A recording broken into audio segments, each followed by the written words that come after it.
Mas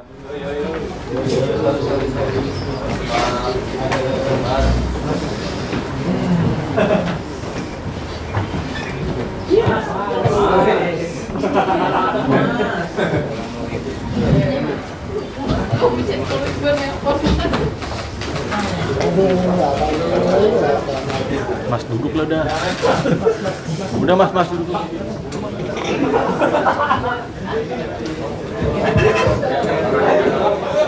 Siapa?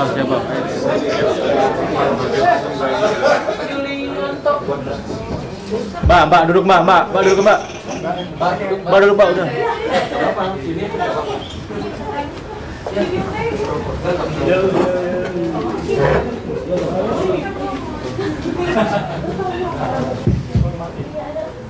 Baik. Malam teman-teman, kita bisa mulai ya? Baik. Selamat malam. Assalamualaikum warahmatullahi wabarakatuh. Om Swastiastu, Namo Buddhaya, salam kebajikan buat kita semua. Yang saya hormati Ketua KPU Pak Muhammad Afifuddin, hadir juga Pak Parsadana Raha, kemudian Pak Idam Holik, Pak Yulianto Sudrajat dan Pak Sekjen Bernard Dermawan Sutrisno. Sekali lagi teman-teman media, terima kasih untuk kehadirannya dan sudah menunggu beberapa saat.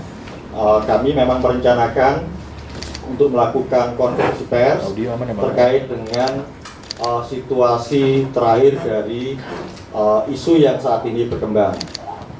Teman-teman, sebagaimana putusan MK yang sudah dibacakan beberapa waktu lalu, pada satu sisi sejak tanggal 20 Agustus kami sudah melakukan respon terhadap putusan MK. Tanggal 22 kami juga tadi lakukan konferensi pers. Secara prinsip sikap KPU tetap konsisten bahwa putusan MK akan kami tidak lanjuti. Hari ini juga perkembangan yang ada, sebagaimana kita ketahui bersama, paripurna DPR juga tidak mengesahkan revisi dari Undang-Undang Pilkada. Jadi sebenarnya relatif isu tentang rancangan Undang-Undang Pilkada sebagaimana putusan MK tidak mengalami perkembangan yang berbeda. Nah, sedangkan isu ini pada akhirnya kan kita harapkan bersama untuk bisa menutup semua perdebatan yang ada di publik dan kemudian KPU sendiri bisa fokus dalam rangka penyelenggaraan tahapan-tahapan pilkada, khususnya sebagaimana kita ketahui bersama tanggal 27 sampai 29 Agustus nanti itu dimulai tahapan untuk pendaftaran calon kepala daerah di masing-masing provinsi dan kabupaten kota yang menyelenggarakan pelaksanaan pilkada. Demikian update kami. Nanti Pak Afif dan juga Pak Derajat ataupun kolega-kolega KPU yang lain juga akan memberikan catatan-catatan pentingnya. Tapi yang ingin kami tegaskan, sebagaimana perkembangan beberapa waktu terakhir terkait dengan terutama tindak lanjut dari pasca putusan MK terkait dengan pelaksanaan pilkada, KPU tidak dalam posisi tidak mengalami perubahan apapun untuk situasi itu. Sekarang kami fokus untuk misalnya salah satunya menyiapkan rapat dengar pendapat terkait dengan konsultasi beberapa rancangan peraturan KPU yang memang sudah terjadwal. Termasuk saya kira nanti urusannya di pasca putusan MK sebagai bentuk tindak lanjut dari putusan MK itu sendiri. Untuk itu saya serahkan ke Pak Muhammad Afifuddin. Setelah itu kemudian teman-teman KPU. Terima kasih. Silakan Mas.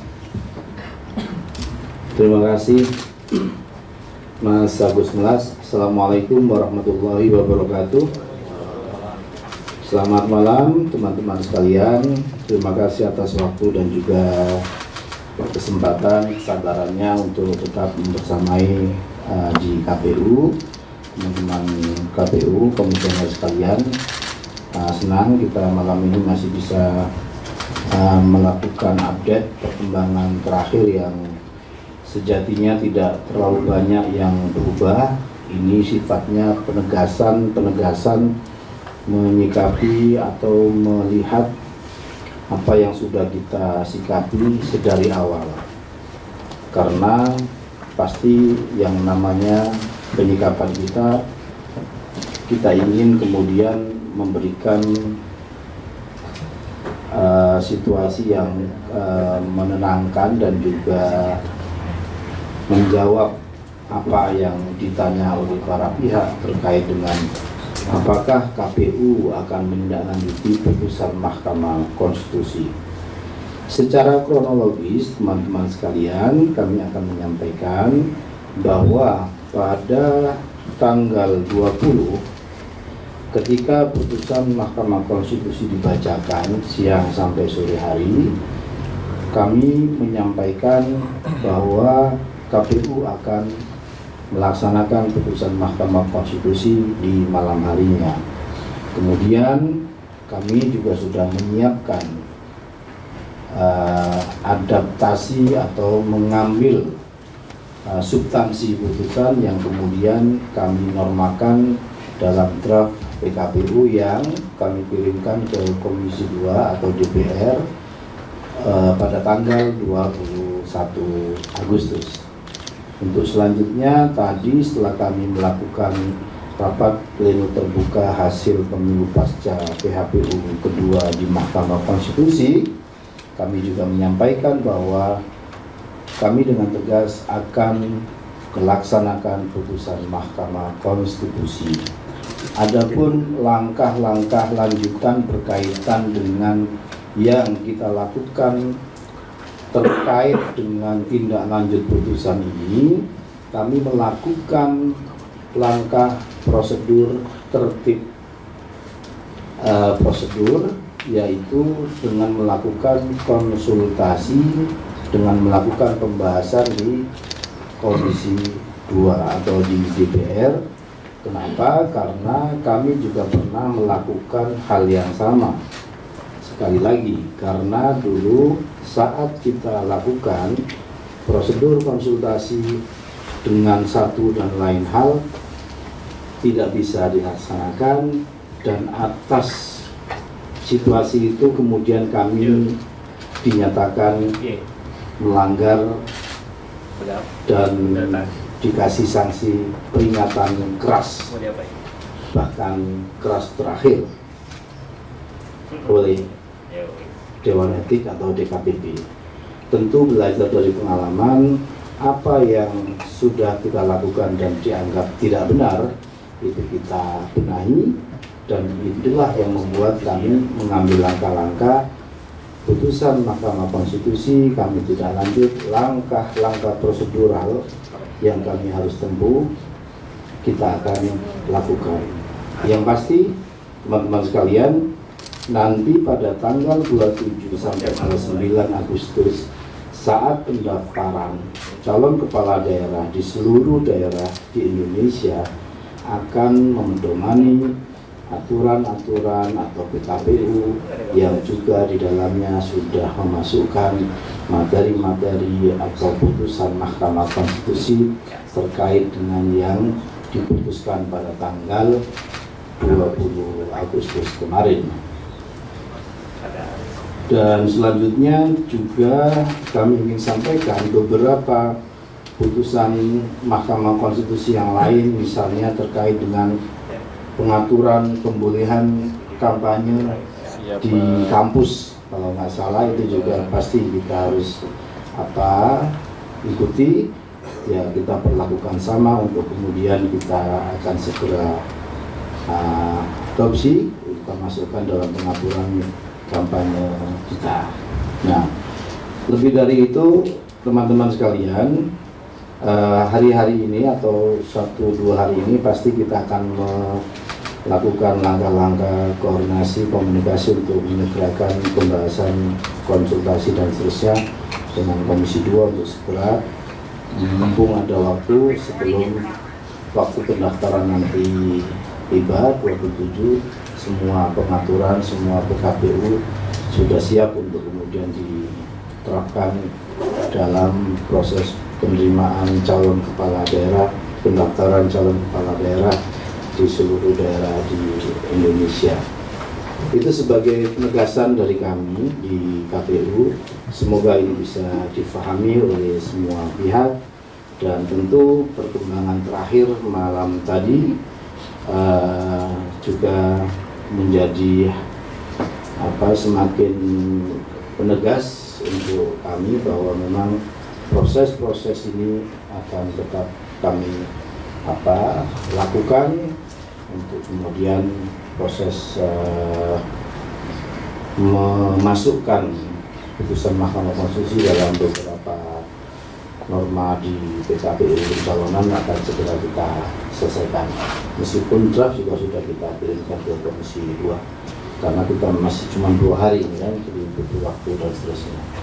Itu teman-teman sekalian sebagai penegasan dari kami di KPU. Terima kasih. Baik, terima kasih Pak Ketua. Pak Iken, mau menambahkan sesuatu? Pak Derajat, Pak Arsan, Pak Iken. Baik, demikian teman-teman penegasan KPU terkait dengan perkembangan situasi terkini dalam rangka tindak lanjut pasca putusan MK sebagaimana kronologis peristiwa yang disampaikan oleh Pak Afif.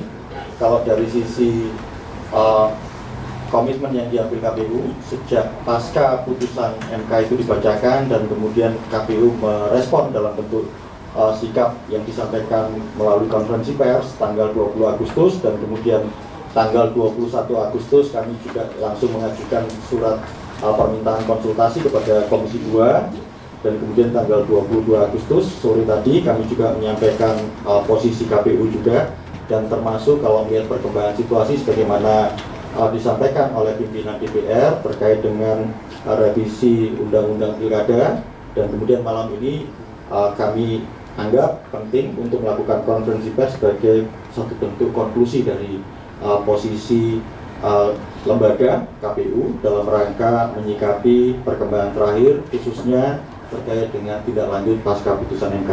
Tentu saja kami punya harapan besar isu atau kontroversi ini bisa berakhir dan kemudian KPU sendiri karena ini posisinya memang tanggung jawab fungsi tugas KPU dalam menyelenggarakan tahapan-tahapan pilkada dengan demikian makin lebih jelas karena tidak hanya dalam konteks pasca putusan MK, sebelum adanya putusan MK juga kami masih menyisakan beberapa rancangan peraturan KPU, misalnya rancangan peraturan KPU tentang perlengkapan pemungutan suara atau logistik pemilu, kemudian rancangan peraturan KPU tentang kampanye dan rancangan peraturan KPU tentang dana kampanye yang dalam durasi waktu beberapa waktu ke depan sudah terjadwal untuk dilakukan rapat dengar pendapat dengan Komisi 2, pemerintah dan juga penyelenggara pemilu lainnya. Saya kira itu yang bisa kami sampaikan pada konferensi pers malam ini. Sekali lagi teman-teman terima kasih untuk kehadirannya sekaligus kesabarannya tadi disampaikan oleh Pak Afif karena tetap membersamai kami dan saya tahu teman-teman sebagian mungkin sudah bertugas sejak tadi pagi sampai dengan malam ini juga masih tidak kenal lelah. Sekali lagi kita bisa akhiri konferensi pers malam ini kecuali mungkin ada 1 atau 2 pertanyaan mungkin kami akan respon. Boleh 4, 5 atau Swiss 3 lah ya. Bentar, aku ini saya pilih dulu ya. Mas menjadi dari sana? Kumparan. Kumparan. Oke, Kumparan. Kemudian Akah ya. Dari MI. Ini Satria atau si itu? Bisa tunjukkan nggak?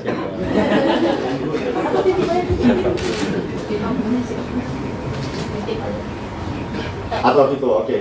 Kata Mas Satrio sambil nunjuk gitu aja deh. Baik, ada 3 ya, Mas. Yang dari Kumparan siapa namanya, Mas? Thomas. Mas Thomas dari Kumparan, kemudian Mas Akah dari Media Indonesia dan kemudian Vito dari Kompas. Masih di Kompas ya? Siap Bang. Iya, Bang, thank you. Oke, silakan Mas Thomas. Seputar ini ya. Ya, selamat malam pimpinan KPU. Perkenalan, saya Thomas dari Kumparan.com. Pertanyaan saya simpel sih, tadi kan disebutkan mau ada konsultasi dengan DPR dan rapat dengan pendapat ya. Mungkin bisa diperjelas waktunya itu kapan sih untuk konsultasi dan RDP itu. Itu isi pertanyaannya. Terima kasih. Oke. Ya, kita kumpulkan dulu ya, mau konsultasi sama yang jadwal nanti itu ya. Yang kedua dari Mas Aka. Ya, makasih ya Mas Melas, Cak Afif dan pimpinan semua. Tadi soal kepastian konsultasi tadi mungkin menyambung tadi considering dan jadwal konsultasi itu kapan, karena ini kan timelinenya sangat mepet, besok Jumat tanggal 27 itu hari Selasa, apakah bisa selesai rancangan draft PKPU yang ditawarkan oleh KPU Komisi 2 ini disahkan benar-benar sebelum tanggal 27, sebelum pendaftaran. Kalau misalnya revisi ini belum rampung dilaksanakan, tadi sebenarnya Cak Afif sudah menegaskan, tapi mungkin kita minta jaminan nih, kalau misalnya memang belum disahkan, apakah KPU akan menerima pencalonan kepala daerah ini dengan draft, dengan putusan MK yang sudah keluar kemarin. Karena kalau belum kan artinya kalau ada jaminan seperti itu, meskipun belum ada revisi, ini kan mengulang lagi nanti masa lalu yang putusan 90/2023. KPU berani apa enggak pasang badan ibaratnya gitu, tetap menerima dengan berdasar putusan MK meskipun ada potensi diadukan oleh DKPP dan dengan sanksi peringatan keras. Terima kasih. Diadukan ke DKPP, bukan oleh DKPP kan, bukan DKPP. Iya, iya. Terima kasih. Ya, makasih Mas Aka. Yang terakhir Mas itu. Selamat malam Mas pimpinan semuanya. Ada dua pertanyaan dari saya, sifatnya penegasan aja, dan satu titipan pertanyaan dari akar rumput. Jadi pertanyaan dari saya nih, jadi ada kekhawatiran Mas semua, jadi kekhawatiran bahwa nanti KPU saat pendaftaran calon itu nanti menggunakan putusan MK, namun saat penetapan jangan-jangan nanti ada revisi undang-undang pilkada dan itu yang akan dipakai. Ini mau minta penegasan saja, apakah putusan MK yang dipedomani ini dipedomani sampai penetapan paslon gitu. Yang kedua juga mau meminta penegasan, tadi kan kalau menurut statementnya Wakil Ketua DPR Bang Dasko itu yang disebut hanya putusan MK berkaitan dengan gugatan Partai Buruh dan Gelora. Mau meminta penegasan dalam PKPU pencalonan yang nanti akan dikonsultasikan, apakah di dalamnya juga memasukkan putusan MK terkait syarat usia pasangan calon itu. Sama tadi mungkin menambah pertanyaannya Mas Aka, artinya nanti jika misalnya setelah konsultasi itu PKPU-nya belum berhasil terbit sebelum 27 sampai 29 Agustus, apakah yang berlaku untuk pendaftaran nanti dasar hukumnya adalah PKPU 8 yang sebelumnya, atau langsung otomatis putusan MK seperti saat pendaftaran Capres-Cawapres 2024. Terima kasih. Baik, terima kasih teman-teman. Ada 3 penanya dari Kumparan, kemudian Media Indonesia, dan Vito dengan beberapa varian pertanyaan. Silakan Pak Abi, sama nanti Pak Ika bisa menambahkan. Ya. Ya, terima kasih. Yang pertama dari Mas Thomas.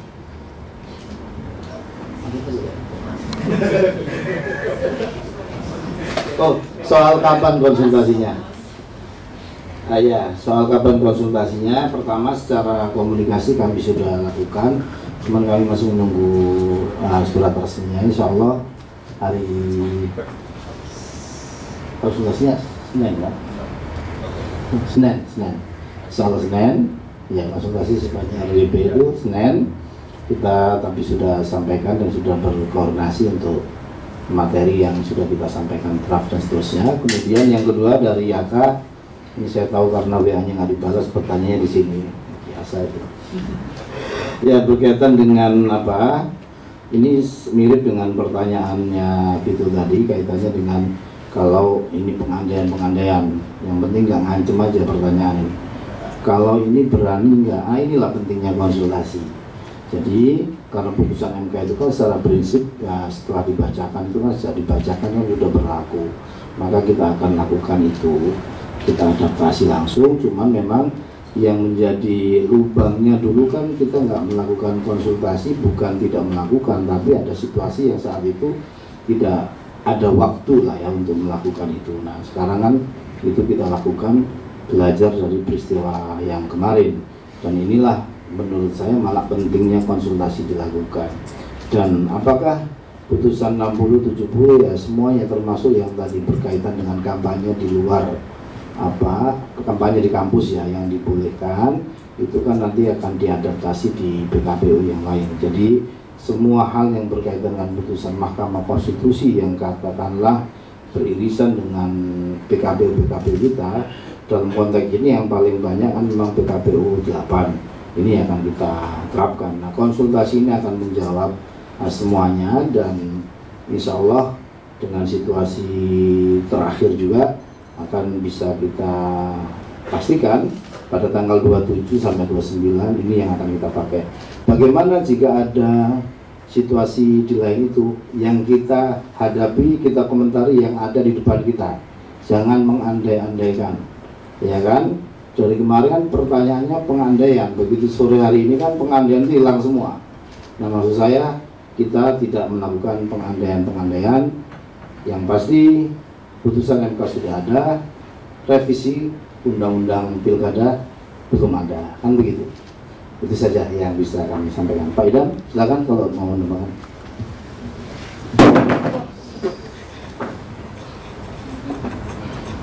Terima kasih.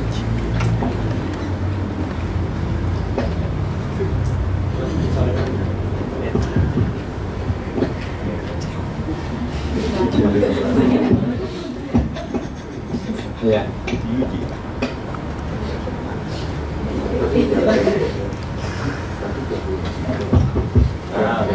Terima kasih.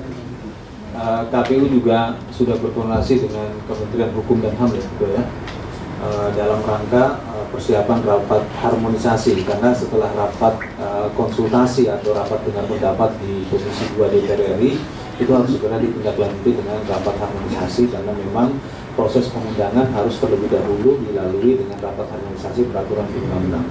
Mudah-mudahan nanti semuanya dapat berjalan dengan lancar. Mungkin itu saja yang bisa kami sampaikan, dan rekan-rekan di daerah juga saat ini menunggu informasi penting yang tadi disampaikan oleh Ketua KPU, karena sebentar lagi akan memasuki masa pengumuman pendaftaran bakal pasangan calon kepala daerah dan calon wakil kepala daerah, dan tanggal 27 Agustus ya, mulai jam 8 pagi itu akan sudah dimulai pembukaan pendaftaran pasangan calon kepala daerah dan wakil kepala daerah sampai dengan tanggal 29 Agustus ya, dan untuk hari terakhir pendaftaran akan dibuka sampai dengan tanggal 23 jam 23 lewat 59 menit waktu setempat. Mudah-mudahan nanti proses pendaftaran tersebut dapat berjalan dengan lancar. Mungkin itu saja respon dari saya. Makasih. Dan penegasan lagi tadi, jadi putusan MK yang akan dipedomani ini di tanggal 27 sampai 29 Agustus atau hingga 22 September penetapan pasmen, Pak?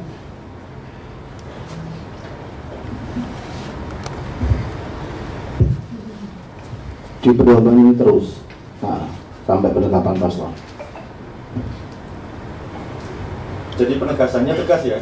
Sangat tegas. Soalnya tadi penegasannya saya baca nekan gitu. Ya, jadi teman-teman, yang pasti gini, terima kasih untuk pertanyaannya, dan juga terima kasih untuk Ketua dan anggota KPU yang telah memberikan respon atas pertanyaan teman-teman media. Yang jelas begini, kalau berdasarkan pengalaman pelaksanaan pemilu 2024 lalu, Pileg dan Pilpres, kan ada putusan MK.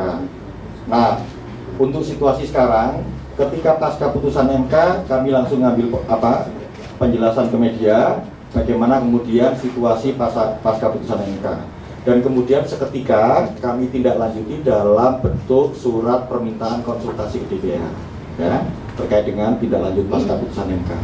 Di sisi lain, kami juga sudah terjadwal untuk rapat dengar pendapat dengan beberapa rancangan peraturan KPU yang sebelumnya sudah kami uji publikan dan kemudian dikonsultasikan didapat pengesahan. Nah, nanti ada proses lagi harmonisasi. Nah, itu proses-proses yang baik prosedur kami lakukan. Harapannya tentu saja untuk pelaksanaan pilkada ini dengan apa yang kami lakukan tentu memperbaiki proses dan kemudian kualitas dari pelaksanaan pilkada sebagaimana yang pengalaman kami di pemilu legislatif dan pemilu DPR kemarin. Nah, tentu saja kita punya dasar juga. Kita tentu tidak mengandai-andai, tapi Begitu masuk tanggal 27 sampai 29 dan seterusnya, maka peraturan itu kan tidak mengalami perubahan, karena itu yang aturan mainnya. Logikanya kan kalau saat ini ibaratnya aktor berada di luar ring permainan, tapi begitu tanggal 27 sampai tanggal 29 kan sudah dalam posisi kompetisinya, ruang permainannya. Nah tentu dalam konteks itu kan perubahan-perubahan idealnya tidak terjadi. Di situ saya kira kita bisa akhiri teman-teman. Terima kasih untuk waktunya. Selamat malam. Wassalamualaikum warahmatullahi wabarakatuh.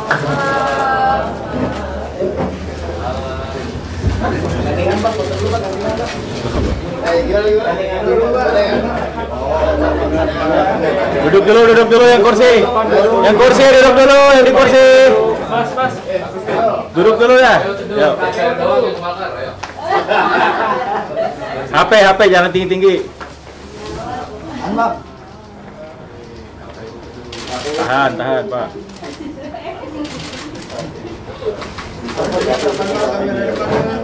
Ini Bang, Oke. KPU kecuali kumparan ya? Pertanyaannya udah kayak pertimbangan kita.